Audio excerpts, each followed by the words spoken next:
percaya ibadah jam 11 ini bukan ibadah yang biasa, tapi ibadah yang luar biasa, di mana Yesus ditinggikan, diagungkan. Terima kasih Bapak, terima kasih Tuhan. Kami mau serahkan ibadah ini dari awal pertengahan hingga selesainya. Hanya di dalam nama Tuhan Yesus Kristus kami berdoa dan mengucap syukur, haleluya. Amin. Amin. Yang mengasihi Tuhan, berikan tepuk tangan sorak-sorai bagi Allah kita, saudara. Kita siapkan hati kita, kita mau menyembah Tuhan pagi hari ini lebih lagi. Bapak Ibu silakan duduk kembali dalam hadirat Tuhan.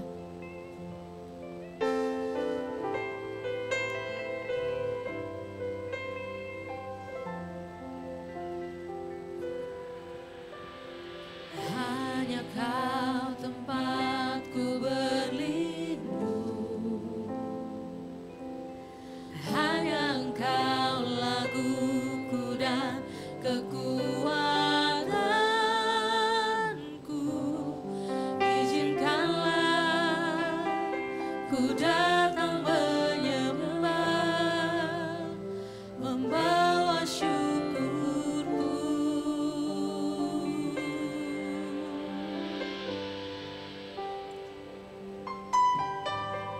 Hanya Kau tempatku berlindung, hanya Engkau laguku dan kekuatanku. Izinkanlah ku datang menyembah, membawa syukurku. Mari pagi hari ini angkat tanganmu, sembah Tuhan. Sedalamnya hatiku Kau pun tahu, dan kasih-Mu tak jauh dalam jiwaku. Di dalam kesesakan, di dalam kemenangan, ku tahu Engkau selalu bersamaku.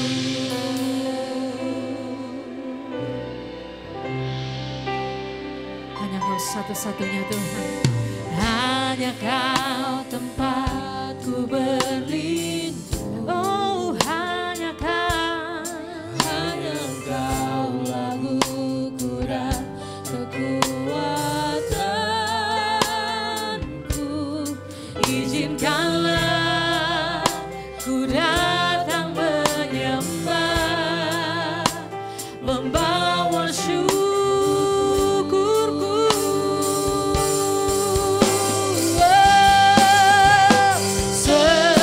Sedalamnya hatiku Kau pun tahu, Karena Tuhan melihat hati kita, saudara. dan kasih Nyatakan isi hatimu di hadapan Tuhan.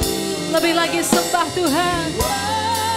oh kami percaya di dalam kesesakan, di dalam kemenangan, Ku tahu Engkau selalu sedalamnya, dalamnya hatiku Kau pun tahu, dan kasih-Mu tak jauh dalam jiwaku, di dalam kesesakan, di dalam kemerangan. Kami tahu Tuhan, Engkau Allah selalu bersama-sama dengan kami. Lebih lagi sembah Tuhan. Sedalamnya hatiku Kau pun tahu, dan kasih-Mu tak jauh dalam, di dalam kesesakan, di dalam kemenangan. Ku tahu Engkau selalu. Cuma Tuhan yang mau berserah lebih lagi, katakan sedang.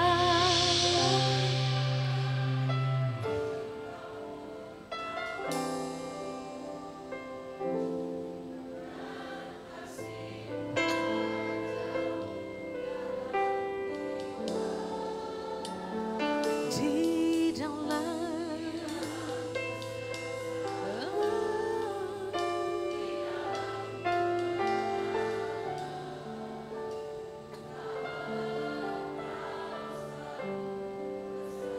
saya jemput semuanya bangkit berdiri dalam hadirat Tuhan. Sedang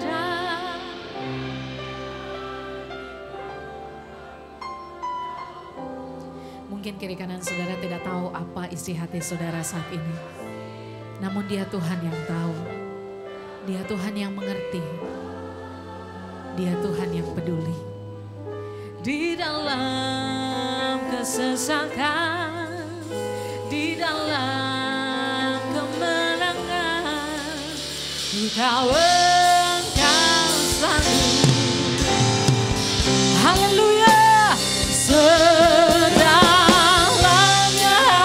hatiku Kau pun tahu, dan kasih-Mu tak jauh dalam jiwaku,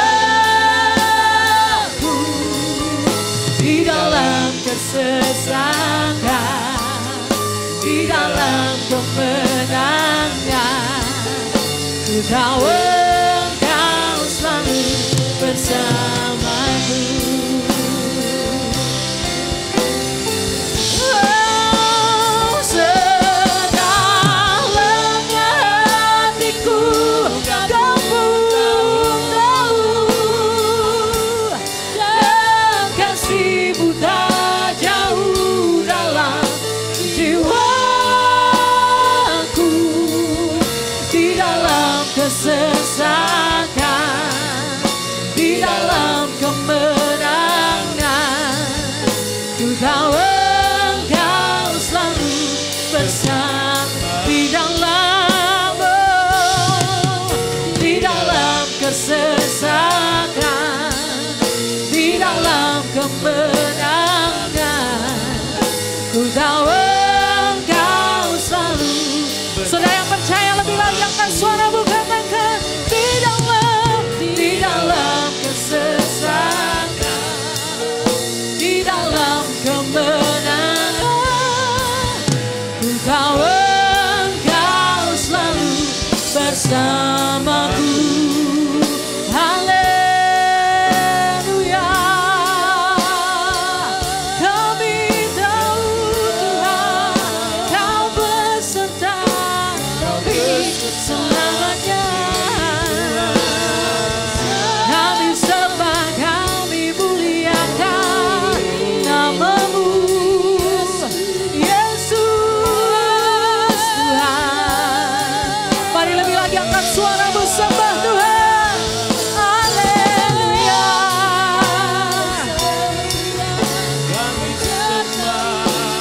Jauh di dalam hati kami tahu kami butuh Engkau Tuhan. Kami perlu Engkau Yesus. Kami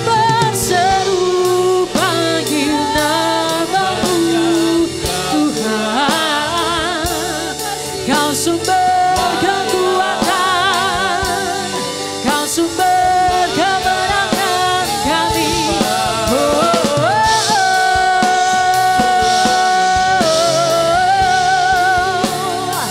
Yesus, Kau sumber segalanya. Kau sumber kemenangan kami Tuhan. Kami percaya Raja di atas segala raja, Tuhan di atas segala Tuhan yang kami sembah. Tidak dapat digoyahkan oleh apapun juga ya Tuhan. Kerajaan Allah ditegakkan di tempat ini, di hidup kami, di keluarga kami Bapa.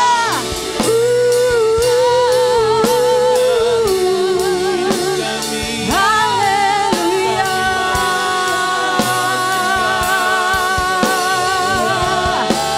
Kami sembah Kau Tuhan selamanya, sampai selamanya. Seumur hidup kami Tuhan Yesus, biar kami mau menyembah Engkau, menjadi penyembah-penyembah yang menyembah Tuhan di dalam roh dan kebenaran. Terima kasih untuk keberadaan setiap kami yang ada di tempat ini Tuhan. Kami tahu semua karena Tuhan Yesus. Semua hanya karena anugerah Tuhan. Kami berterima kasih, bersyukur karena kami boleh ada sampai saat ini.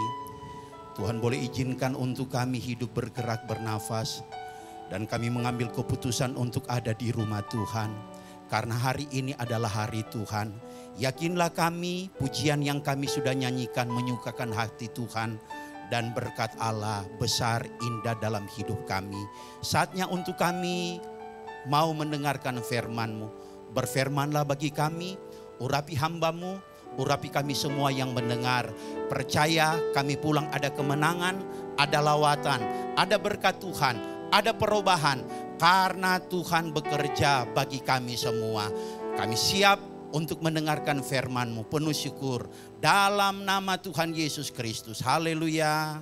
Amin. Puji Tuhan. Silakan duduk. Shalom Bapak Ibu Saudara yang dikasihi Tuhan. Salam dalam kasih Tuhan kita Yesus Kristus. Selamat siang bagi kita semua yang ada di siang hari ini. Saya sangat senang boleh ada di tengah-tengah orang-orang percaya, umat-umat Tuhan yang ada di tempat sini. Dan saya berterima kasih kepada Pastor Paulus Supit, rekan saya di dalam pelayanan, bahkan kami alumni Sekolah Alkitab Cianjur. Dan terima kasih juga buat semua pengurus yang boleh juga mempercayakan untuk kami ada di tempat sini. Nama saya Heri Lumatau dan saya melayani pekerjaan Tuhan yang ada di BSD. Dan mari Bapak Ibu Saudara yang dikasihi Tuhan, kita akan melihat Alkitab kita sama-sama di dalam kitab 1 Tawarik pasal yang ke-29. 1 Tawarik pasal yang ke-29. Kita mau lihat beberapa ayat di sana. Mulai ayat yang ke-26, 27, dan 28. Yang sudah dapat katakan amin. Ini ada 1000 orang tapi suaranya baru 10 orang ini. Yang sudah dapat katakan amin. Ini banyak nih, 100.000 nih. Demikian bunyi firman Tuhan. Demikianlah Daud bin Isai telah memerintah atas seluruh Israel. Ia memerintah atas orang Israel selama 40 tahun. Di Hebron ia memerintah 7 tahun. Dan di Yerusalem ia memerintah 33 tahun. Kemudian matilah ia pada waktu telah putih rambutnya. Lanjut umurnya. Penuh kekayaan dan kemuliaan. Kemudian naik Raja Salomo anaknya menggantikan dia. Katakan amin. Bapak Ibu Saudara yang dikasihi Tuhan, sebelum kita bahas akan ayat-ayat yang kita baca, di mana saya ingin membawa saudara untuk melihat keberadaan Daud sebelum Daud, di mana kita tahu bersama bangsa Israel, mereka ada di tanah perambahan Mesir, kemudian dibawa oleh Musa dan diteruskan oleh Yosua untuk mereka masuk ke tanah perjanjian. Setelah mereka ada di tanah perjanjian, mereka itu belum langsung dipimpin oleh raja. Tetapi mereka dipimpin oleh para hakim. Kurang lebih 350 tahun bangsa Israel dipimpin oleh para hakim. Dari Otniel di situ, ada juga Deborah, ada juga Gideon dan lain sebagainya. Dan setelah hakim yang ada pada waktu itu Samuel, maka bangsa Israel itu datang dan meminta supaya mereka itu dipimpin oleh raja. Maka terpilihlah raja yang pertama untuk bangsa Israel, yaitu Raja Saul. Tapi karena ada satu pelanggaran kesalahan yang dibuat oleh Raja Saul, maka Tuhan berkata, kamu tidak bisa lanjut dan keturunanmu tidak akan memerintah bangsaku Israel. Aku telah memilih orang yang berkenan di hatiku. Dan Tuhan berkata kepada Nabi Samuel, pergi kamu ke Bethlehem Efrata, ke rumah Isai. Di situ kamu akan mendapatkan salah satu anak Isai dan lantik dia. Saudara perhatikan, ini Samuel, dia adalah seorang nabi tokoh pada waktu itu yang disegani dan dihormati. Dan Isai sudah mendapatkan kabar bahwa Nabi Samuel akan datang ke rumahnya. Harus kumpul semua keluarga. Tetapi Bapak Ibu, Alkitab berkata, pada waktu Samuel datang ke rumah Isai di Bethlehem, maka tampillah anak-anak daripada Isai yang 7 orang.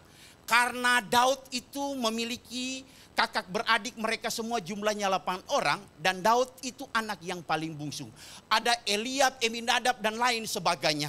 Dan Samuel, Alkitab berkata, terpesona dengan apa yang dia lihat terhadap anak-anak Isai, yaitu kakak-kakak daripada Daud. Karena perawakan, mereka punya tinggi badan, mereka punya body dan lain sebagainya. Dan saudaraku, pada waktu Samuel berkata, wow, ini pantas untuk memimpin bangsa Israel. Tetapi Tuhan berbisik dan berkata kepada Samuel, Samuel, jangan melihat parasnya. Karena apa yang dilihat manusia bukan yang dilihat Allah. Manusia melihat luar, tetapi Tuhan melihat apa? Hati.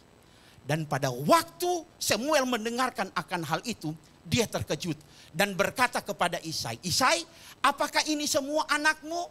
Dan Isai jujur berkata, masih ada anak yang satu yang bungsu, tetapi dia sedang mengembalakan kambing domba di padang. Bapak Ibu perhatikan, acara besar itu Daud tidak diundang. Acara besar Daud tidak mengetahui. Ada acara besar Daud sebagai seorang anak daripada Isai itu tidak diberitahu. Dengan kata lain, bahwa Daud adalah orang yang tidak diperhitungkan. Daud adalah orang yang tidak dianggap. Daud adalah orang yang diasingkan. Daud adalah orang yang terpinggirkan. Dan Daud adalah orang yang tidak dianggap sama sekali. Tapi perhatikan, ayat pokok yang kita baca menuliskan di sana bahwa orang yang diremehkan, orang yang pernah tidak dipandang, orang yang tidak masuk di dalam hitungan. Alkitab menulis dengan jelas bahwa di dalam kepercayaan dia memerintah sebagai raja, itu nanti dia digantikan pada saat di mana dia telah lanjut umurnya. Dan firman Tuhan berkata, dia penuh kekayaan dan kemuliaan. Bapak Ibu perhatikan. Alkitab berkata bahwa hidup kita manusia hanya 70 dan kalau kuat berapa tahun? 80. Itu dalam Mazmur 90 ayat yang ke-10. Dengan kata lain, hidup saya dan saudara di dunia itu terbatas. Pendek, hidup kita di dunia ini itu tidak kekal. Hidup kita di dunia ini itu tidak panjang. Tetapi siapapun kita yang hidup saat ini, kita mau di mana kita hidup itu seperti Daud, di mana kita sampai usia lanjut, putih rambut, tetapi kita penuh dengan kemuliaan dan kekayaan. Katakan amin, saudara. Ada begitu banyak orang yang luar biasa di masa usia emasnya. Usia 25 sampai 55 tahun itu usia di mana dia bisa beraktivitas, bekerja, mengumpulkan uang. Begitu banyak yang dia gapai, dia capai, dia peroleh. Tapi sayang, di usia yang masuk ke 56 tahun, mulailah hartanya habis. Karena apa? Cek darah, kolesterol naik. Cek darah, ternyata ginjal mulai bermasalah. Cek kesehatan, ternyata tensi udah nggak imbang lagi, naik turun kayak dolar. Cek segala macam, maka apa yang diperoleh di usia emas, di mana mulai apa? Terkuras. Mulai bayar ini, bayar itu, bayar ini, bayar itu. Padahal waktu usia emas itu memperoleh segala-galanya. Waduh, malam minggu bahkan hari minggu harinya Tuhan, dia pesta. Tapi pada waktu dipanggil Tuhan, nggak ada pesta. Seperti orang Manado cuma bikin cucur panada. Nggak ada lagi kumpul untuk prasmanan. Karena apa? Sudah habis. Padahal orang tahu dia itu orang hebat dahulu.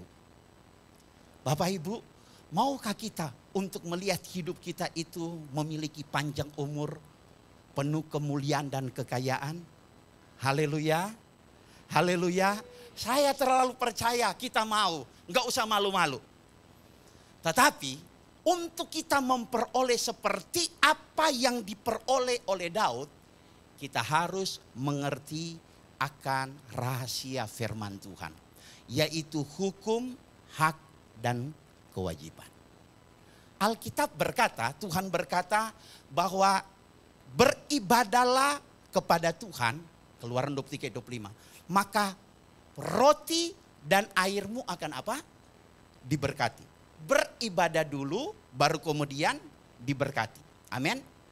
Carilah, maka apa? Engkau mendapat. Ketok, baru apa? Pintu dibukakan, dan seterusnya. Dengan kata lain, Bapak Ibu, saya ingin katakan bagi kita, kalau kita ingin memperoleh hak kita, ada kewajiban yang harus kita buat dan lakukan. Katakan amin, saudara.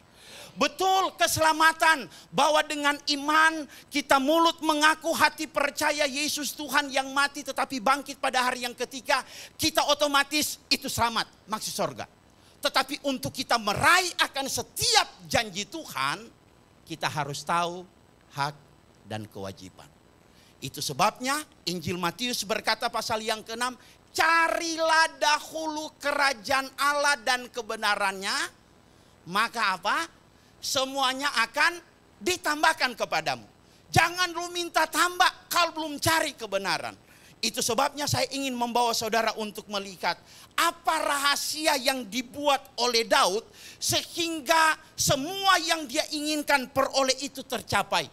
Walaupun ada musuh yang dia harus hadapi, walaupun dia pernah jatuh terpuruk karena keadaan berbuat kesalahan dan dosa, tetapi Tuhan pelihara, jaga dia, lindungi dia, dan dia boleh mendapatkan kemuliaan bahwa dia mati di usia lanjut penuh dengan kemuliaan dan kekayaan, dan kita mau untuk memiliki akan hal itu juga dalam hidup kita ini. Amin. Maka yang saya dapati yang pertama, bahwa yang ada pada Daud sehingga dia boleh memiliki keberadaan yang luar biasa, yaitu yang pertama dalam 2 Samuel pasal yang ke-5. 2 Samuel pasal yang ke-5 mulai ayat yang ke-17, demikian bunyi firman Tuhan. Ketika didengar orang Filistin bahwa Daud telah diurapi menjadi raja atas Israel, maka majulah semua orang Filistin untuk menangkap Daud. Tetapi Daud mendengar hal itu lalu ia pergi ke kubu pertahanan.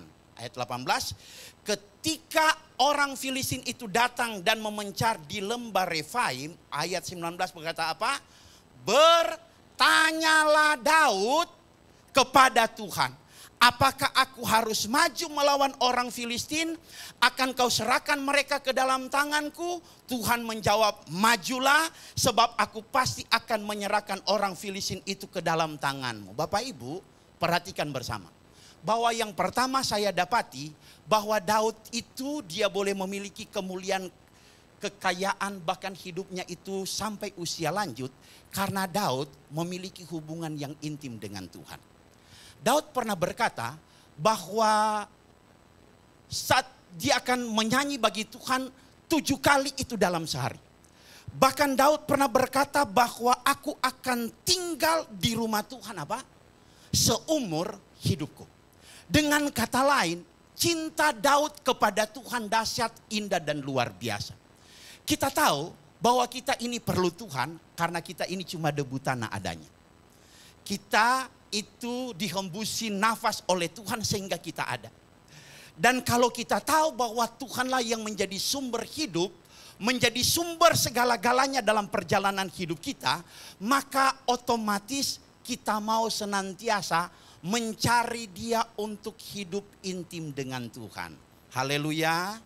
Hei, berapa banyak kita yang tahu bahwa Tuhan itu Dia dahsyat, besar, luar biasa. Apapun Dia mampu kerjakan dan lakukan. Tetapi di saat kita menghadapi masalah persoalan, kita telepon yang bisa bantu kita. Kita cari pertolongan orang lain. Kita memohon kepada orang yang dekat atau pernah kita ditolong. Tetapi lihat Alkitab berkata, waktu Daud dapat ancaman, dia menyendiri, dia datang dan dia angkat tangannya dan berkata kepada Tuhan, saya minta petunjuk. Apa saya harus maju ataukah saya harus berbuat apa? Dengan kata lain, bahwa setiap persoalan masalah yang dihadapi oleh Daud, dia senantiasa utamakan Tuhan. Bapak Ibu, hidup intimlah dengan Tuhan. Ada satu hari itu 24 jam. Mungkin saudara bisa bekerja satu hari itu 8 jam. Dalam perjalanan itu 4-5 jam. Dan itu masih ada waktu untuk kita datang kepada Tuhan. Seperti di dalam Daniel pasal yang ke-11. Bahwa Daniel pasal yang ke-6 ayat yang ke-10 yang ke-11. Bahwa Daniel itu satu hari 3 kali dia datang berdoa kepada Tuhan. Tuhan sedang mencari orang-orang yang mau bergaul karib dengan Dia. Tuhan ingin hidup intim dengan saya dan saudara. Dan kalau Dia dapati, kita senantiasa hidup intim dengan Dia. Apa saja yang kita rindukan, inginkan, itu akan terjadi. Amin. Haleluya. Kemudian hal yang kedua. Hal yang kedua yang saya dapati di dalam keberadaan kehidupan Raja Daud. Di dalam 1 Samuel pasal yang ke-24. Mulai ayat yang kedua. Demikian bunyi firman Tuhan.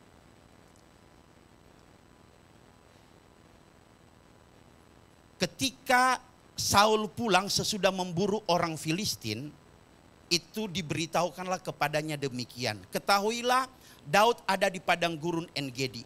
Kemudian Saul mengambil 3.000 orang yang terpilih dari seluruh orang Israel, lalu pergi mencari Daud. Dan orang-orangnya di gunung batu kambing hutan.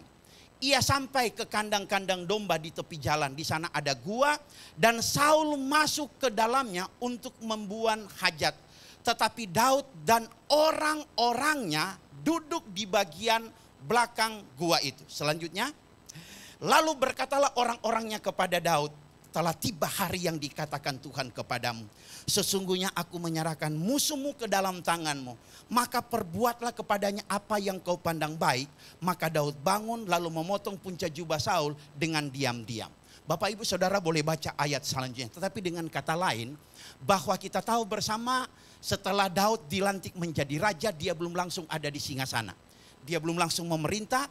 Dan Saul itu masih mempunyai pengaruh yang luar biasa. Sampai-sampai itu Daud harus lari, dia harus menghindar karena Saul itu ingin membunuh dia. Dan Alkitab menulis dengan jelas, ada satu kesempatan di mana Daud itu mempunyai peluang yang besar membinasakan Saul. Tetapi saudara yang dikasihi Tuhan, Alkitab berkata, kalau saudara baca ayat selanjutnya, itu Daud membiarkan Saul itu selamat. Daud itu tidak mengikuti arahan anak buahnya. Daud membiarkan Saul itu selamat. Dengan kata lain, hal yang kedua yang ada dalam diri Daud.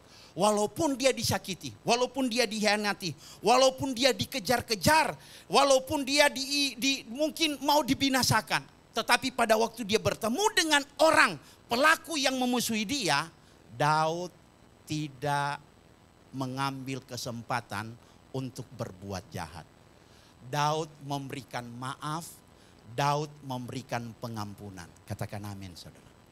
Bapak Ibu, saya lahir besar di Manado. Kemudian saya merantau di Jakarta. Dan saya kenal dengan istri saya saat ini. Itu istri saya satu, tapi namanya 3. Nama di akte lahir tertulis Aulang Fang. tapi nama di KTP Sumijati Sindikara. Dan nama panggilan hari-hari Cilani. Dan pada waktu kami mau menikah Bapak Ibu, maka saya itu undang ada salah satu dulu penyiar TVRI yang boleh kata terkenal, yaitu Bapak Edwin Rononowo. Ya, saya bawa dia untuk pergi melamar. Tapi saya orang bilang kita sostel Pak dia. Pak Edwin ngomong begini, supaya tuh biaya jangan berat ke saya. Oh iya, nanti saya ya. Maka maju dia. Akhirnya lamaran saya itu diterima dan ditentukan bahwa acara pemberkatan nikah dan resepsi itu tanggal 12 April tahun 97. Saya sudah jalani undangan. Semua sudah tahu. Hamba Tuhan yang mau berkati itu sudah ada, gereja dan gedung juga untuk resepsi itu. Yang Soho ini dulu ada Bang Dewa Ruci di situ, di atasnya. Dan Bapak Ibu Saudara yang dikasih Tuhan, seminggu sebelum hari H itu pemberkatan dan resepsi. Tiba-tiba keluarga istri saya, mama, keluarga besar, ibu dan ayah itu kumpul. Bersama dengan koko-koko cici-cici. Karena mereka 5 kakak beradik, dia anak bungsu. Mereka memutuskan bahwa perkawinan antara Lani dan Heri itu batal. Waduh, undangan semua udah tahu nih, udah heboh nih. Tiba-tiba mereka bilang gagal, batal. Maka Bapak Ibu secara manusia itu saya panik. Tetapi agak juga ada marah sebagai manusia. Dan waktu saya habis pelayanan di Bandung, saya pergi ke Tanah Abang karena dia orang Jati Baru Gang 5. Saya datang kepada dia, saya tegur kepada mama mertua yang ada jaga toko depan. Selamat siang tante, oh siang masuk. Pas saya masuk, itu cewek saya, itu tunangan saya ternyata dia lagi menangis. Dia itu matanya sih sudah ya 7 watt lah, waktu dia menangis jadi 3 watt. Ya gini. Saya berkata kepada dia, Lan, kenapa kamu menangis? Dan dia cerita bahwa tadi malam mereka sudah rapat dan perkawinan kita itu batal. Saya katakan kalau batal tentu ada alasan. Iya, ada 2. Yang pertama bahwa mereka melihat kamu tidak bisa membahagiakan saya. Karena pekerjaan kamu itu adalah pendeta hamba Tuhan. Dan mereka udah cek tempat pelayanan saya merintis waktu itu di Sunter Podomoro. Di Paradise 2. Dan mereka sudah tahu bahwa anak jemaat yang saya layani itu baru 10 anak remaja. Yang kalau orang tua waktu itu titip kolekte persembahan kasih ke anak-anak itu yang gambar monyet. Berapa itu? 500. Nah, kita sama, satu saman lah waktu itu. Maka setiap minggu saya mendapatkan goceng. Maka mereka berkata nggak mungkin untuk beli lipstik aja nggak mampu tuh Heri. Gak akan bahagia kamu. Kita udah cek. Waktu saya dengar alasan yang pertama itu saya gak bisa marah. Karena saya bilang memang betul itu. Iya kan? Mau cari alasan bagaimana lagi. Kemudian hal yang kedua. Baru yang kedua karena katanya kamu itu orang Manado. Saya bilang kenapa orang Manado gak bisa kawin dengan orang Tionghoa, orang Chinese. Karena orang Manado kata punya statement walaupun kalah nasi tapi jangan kalah aksi. Orang Manado kata itu, ini saya orang Manado nih, ini menurut mereka. Bahwa itu jago makan. Kalau makan itu bukan hanya 3 kali. Tapi bisa sampai 5 kali. Karena ada sarapan pagi, smokol pagi, makan siang, smokol sore, ya pisang goreng apa bikin kopi. Kemudian ada makan malam. Dan kalau masih lapar, itu jam 9, jam 10 masih bongkar kulkas bikin Indomie pakai telur, ya. Jadi bisa 6 kali. Bapak Ibu, tapi pada waktu saya dengar itu, saya sebagai hamba Tuhan sudah melayani. Walaupun perintisan. Saya tahu firman Tuhan. Dan saya berkata, oke, gak apa-apa. Saya terima. Dan saya memberanikan diri kepada menghadapi ke mama mertua calon. Dan saya katakan, tante, saya akan menikah dengan Lani. Orang Manado bilang, soba kacangan. Saya katakan, iya, kamu sanggup untuk membahagiakan anak tante. Saya katakan, siap. Karena saya mempunyai Tuhan Yesus sebagai majikan saya. Oh oke, kalau begitu jalankan aja acara yang sudah tersusun. Lalu saya berkata begini, bagaimana dengan Koko dan Cici-Cici? Gak usah pusing mereka. Mereka tante yang lahirkan. Saya yang atasi mereka. Dan Bapak Ibu kami menikah. Menikah, maka yang saya buat pertama kali itu saya bawa istri saya itu biasa pengantin muda. Pergi ke luar negeri. Saya pergi ke Batam. Waktu itu tahun 97 nih, ya. Kemudian saya beli tiket itu di tahun 97 saya pergi ke Batam, tinggal juga di rumah teman di Pastori. Kemudian saya nyebrang ke Singapura, naik feri murah waktu itu. Saya pergi ke Diang Singa keluar air itu, saya foto-foto ya, jalan di daerah Orchard, saya foto cek. Kemudian saya katakan, ayo kita balik lagi ke Batam, ya. Lalu Koko, Cici, tetangga sebelah datang dan berkata kepada mama mertua, Tante, Lani kemana? Oh, suaminya ada ajak jalan-jalan ke luar negeri. Wow, ya.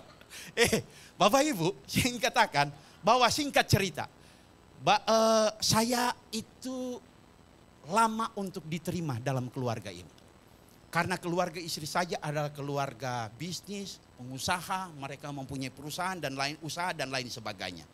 Kalau ada Sincia, itu kalau saya bergabung dengan mereka, saya sudah ucapkan selamat siang Koci. Nggak ada yang lihat saya. Mereka cuma lihat di atas dinding, kemudian lihat cicak. Mereka nggak lihat saya. Kok selamat siang, nggak ada yang lihat.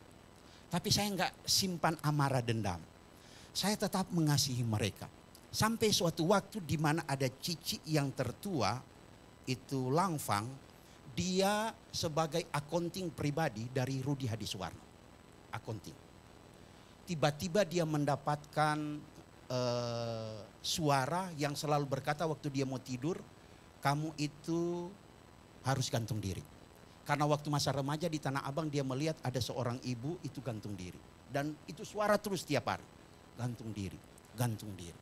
Sehingga dia itu takut tidur. Dia buka mata terus, dia matanya melotot, tetapi nggak bisa tidur. Dia merem pun dia takut, karena dia takut itu dia nggak bisa bangun. Jadi stres, badannya jadi kurus. Dan suatu waktu saya datang di acara Sincia itu, kemudian dia panggilan, Lan, boleh nggak Heri berdoa sama saya?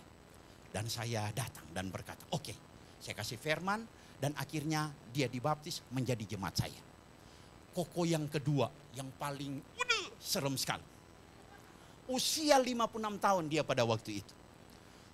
Dia pokoknya nggak mau sapa saya, nggak mau dengar saya, pokoknya dia cuek. Tapi pada 56 tahun dia dapat pacar orang Kristen. Dan pacarnya berkata apa? Beda mereka mungkin 15 tahun. Dia berkata bahwa saya mau jadi orang Kristen. Saya mau diberkati sama Heri. Saya berkata, oh nggak boleh, masuk gereja baptis dulu. Ya, dia ikutin saudara, dia ikutin. Dan akhirnya mereka itu satu keluarga itu boleh menjadi jemaat Tuhan di tempat kami. Bapak Ibu, coba kalau saya marah benci. Coba kalau saya melakukan seperti cara dunia, pasti mereka terhilang. Tapi karena saya belajar untuk memaafkan, walaupun sakit, ya, saya mengampuni. Seperti Daud mengampuni Saul. Maka yang terjadi bahwa mereka itu boleh diselamatkan. Bapak Ibu, saya ingin katakan bagi kita. Mungkin pasangan hidupmu, orang tuamu, anakmu, teman dekatmu pernah berkhianat. Pernah berbuat suatu kealpaan, kesalahan. Dan itu tersimpan, terekam dengan jelas di dalam hati dan pikiranmu. Dan engkau mungkin pernah berkata, belum terucap atau berkata dalam hati. Sampai mati saya tidak akan maafkan dia. Hei, siapa kita? Yesus yang baik luar biasa itu masih menganugerahkan nafas hidup bagi saya dan saudara. Walaupun kita penuh dengan kekurangan, salah dan dosa. Kita katakan hari ini kita mau berbuat baik, baru 1 jam sudah buat dosa lagi. Tuhan tetap ampuni.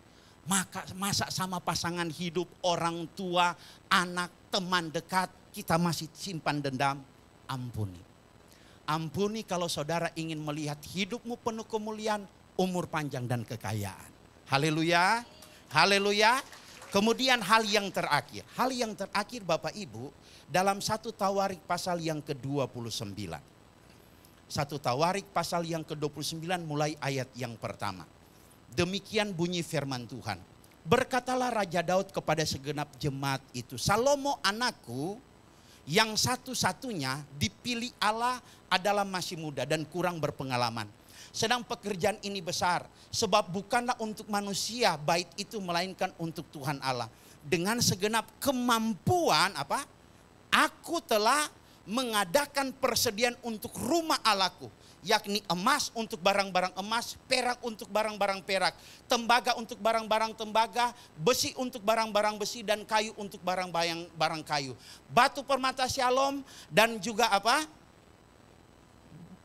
dan permata tatanan, batu hitam dan batu permata yang berwarna-warna, dan segala macam batu mahal-mahal dan sangat banyak pualam. Kemudian lagi pula, oleh karena cintaku kepada rumah Allahku, maka sebagai tambahan pada segala yang telah kusediakan bagi rumah kudus, aku dengan ini memberikan kepada rumah Allahku dari emas dan perak kepunyaanku sendiri. Lanjut.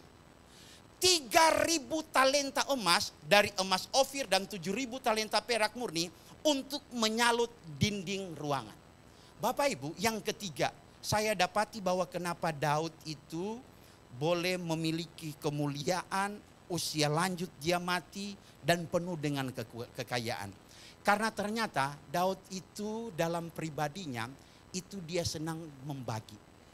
Dia senang memberi. Dia senang berkorban.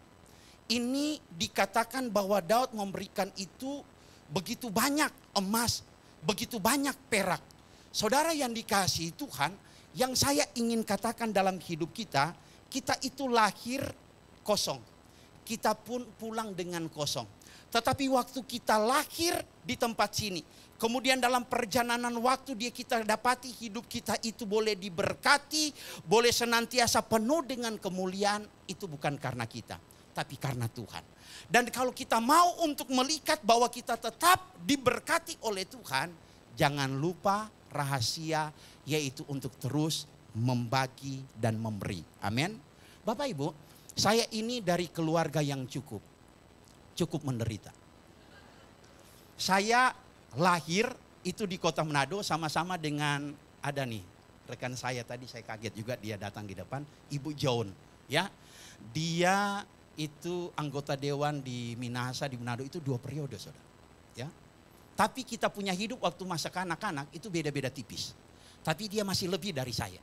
Karena saya itu dari masa remaja saya latihan kungfu, bela diri, pencaksilat. Yang latihnya itu papanya. Ya, jadi jangan main-main dengan dia. Kakinya tinggi kalau tendang. Ya. Untuk sebagai seorang atlet yang 14 tahun masa itu saya sudah juara tingkat dewasa. Ya, itu yang kasih latih dia, itu dia punya adik-adik itu jago-jago. Pergi PON, SEA Games, ya. Ada adiknya. Saya ingin katakan Bapak Ibu, saya dari keluarga yang cukup menderita. Untuk saya mau ikut bertanding olahraga, itu orang Manado bilang mau kondisi, mau makan supaya kuat, itu enggak ada. Saya tiap hari cuma makan di rumah nih Ibu John lah ya. Itu dikasih makan itu kacang hijau. Itu sebabnya asam urat saya jadi tinggi. Karena saya selalu cuma itu kacang hijau. Ya, telur aja untuk saya dapat telur, itu preman kampung akan datang dan berkata, Her, besok bertanding, iyo, so kondisi, belum, sabar, tunggu sini. Preman kampung putar belakang rumah orang. Dulu di kampung itu kan ayam kalau dia lagi sore itu naik untuk bertelur itu kan cuma pakai bambu, baru alas apa yang beras punya apa itu karung ya. Maka di situ telur dan ayam. Mereka saya berpikir cuma mau kasih saya telur, nggak taunya dengan ayamnya mereka ambil. Ya, cek. Mereka masak lalu berkata, Her sini besok mau bertanding.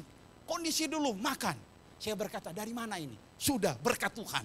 Berdoa, makan. Ya, aduh, nanti pagi ribut. Ibu-ibu di kampung dari, mana kita ayam siapa yang ambil? Di segala macam. Aduh, kita langsung bilang, aduh, Seperti itu keadaan yang ada. Tapi Bapak Ibu perhatikan bersama. Saya sama dengan Bu John itu beda-beda tapi saya katakan. Tapi orang di kampung, bahkan banyak orang, sama juga Pak Paulus ya, semua itu melihat bahwa kami itu hidup di dalam pemberkatan Tuhan. Kami ya nggak usah bicara apa, semua benua saya sudah jelajahi, ya sudah pergi. Di tempat pelayanan walaupun dulu itu ibadah itu kami jadi kontraktor, kontrak sana, kontrak sini ya. Tapi akhirnya ada tempat ibadah sendiri, ada pastori sendiri dan lain sebagainya. Anak saya bisa ada di Melbourne, anak satu bisa sekarang ini lagi penyusunan skripsi di Atmajaya ya, yang laki. Itu semua karena Tuhan ya. Ini cuma keluarga saya, orang tua saya hamba Tuhan di desa. Tapi kami ada sampai saat ini karena apa?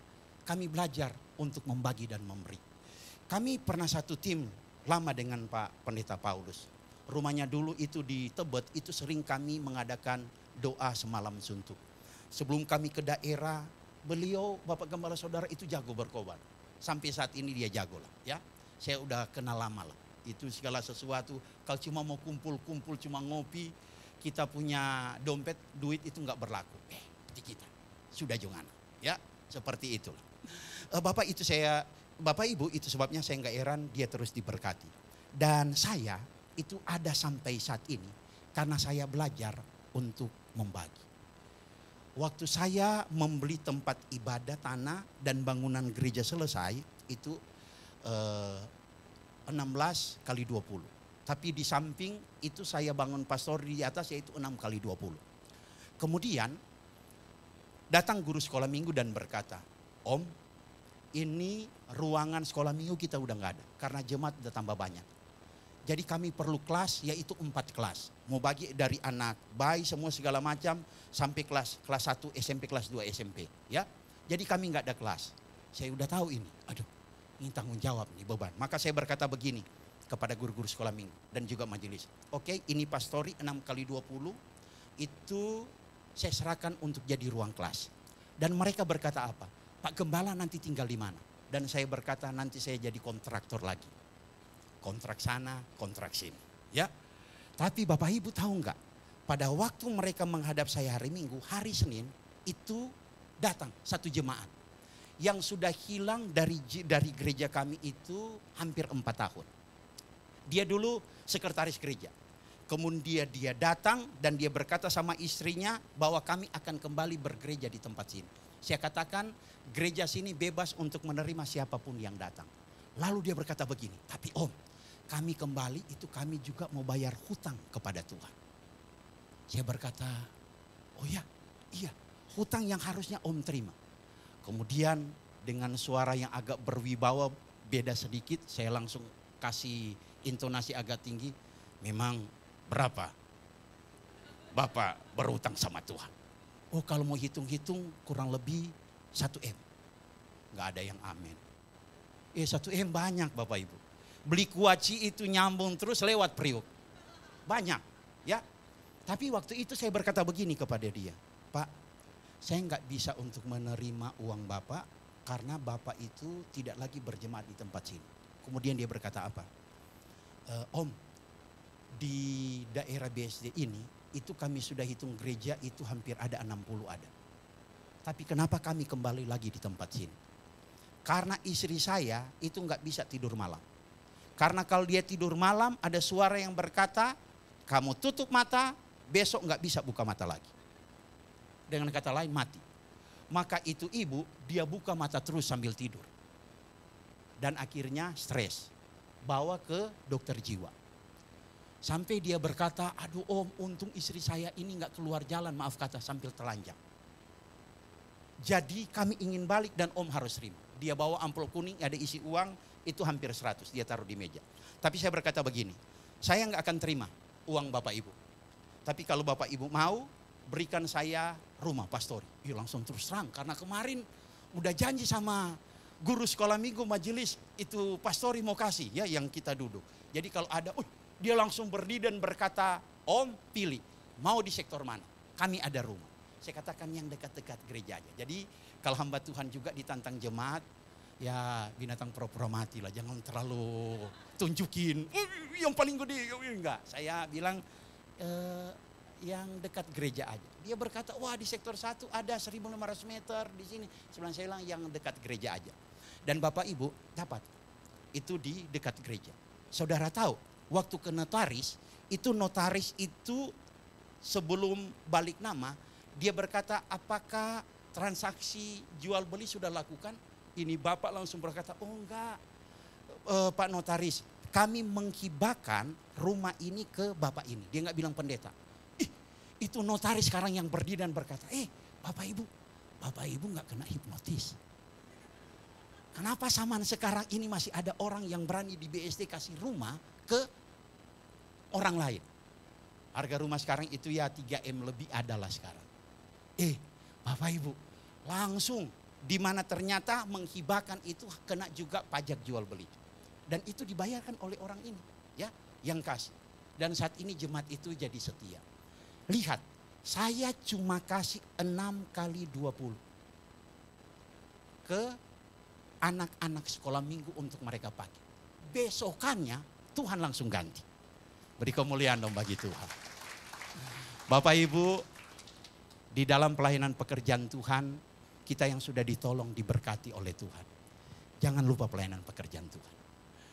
Tabur, kita tuai. Tabur sedikit, tuai sedikit, tabur banyak, tuai banyak.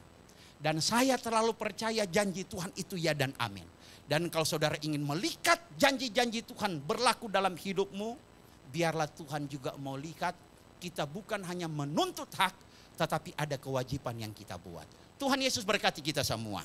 Saya tidak panjang lebarkan akan kebenaran firman Tuhan. Dan mari petugas WL, singer dan juga pemain musik boleh maju ke depan.